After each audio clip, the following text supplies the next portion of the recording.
L'actualité judiciaire fait souvent les choux gras de la presse. Le retour de parquet est devenu pour le citoyen lambda une pratique de justice très courante au Sénégal. C'est une notion qui est inconnue des facultés de droit. Vous taperez sur Google, vous ne verrez pas de définition. Vous prenez un lexique de termes juridiques, vous ne verrez pas de définition. C'est pas une notion prévue par la loi. Il faut quand même d'ores et déjà vous le dire. C'est une mise en disposition, en fait, d'une personne déférée devant le procureur. Ce dernier, peut-être n'étant pas dans les dispositions pour l'entendre le même jour, au moment du défèrement de la personne. Donc, cette dite personne est retournée à un commissariat ou à une brigade pour être représentée devant le procureur le lendemain. Dans cet imbroglio, il n'est pas souvent facile de comprendre ce qu'est le retour de parquet. C'est une mesure privative de liberté, quoi qu'on dise.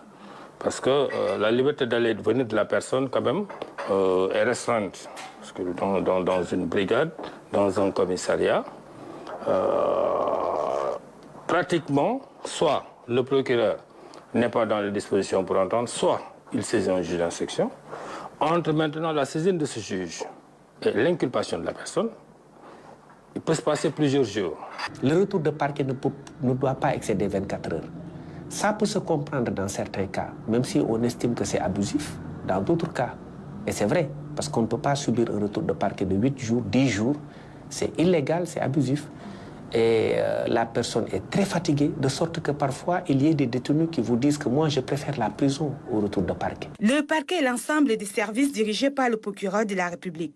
Pour certains auxiliaires de justice, le retour de parquet doit être encadré par des textes. C'est pénible, c'est contraire aux droits humains, c'est abusif et c'est des excès qui doivent arrêter. Je pense que les nouvelles autorités ont conscience de ce problème, moi je dirais même de ce fléau, parce qu'on a encadré la garde à vue, on a posé des règles et il y a une pratique qui non seulement porte atteinte aux droits des personnes concernées, mais moi je dis que ça annule tout ce qui a été réglementé avant cette phase-là.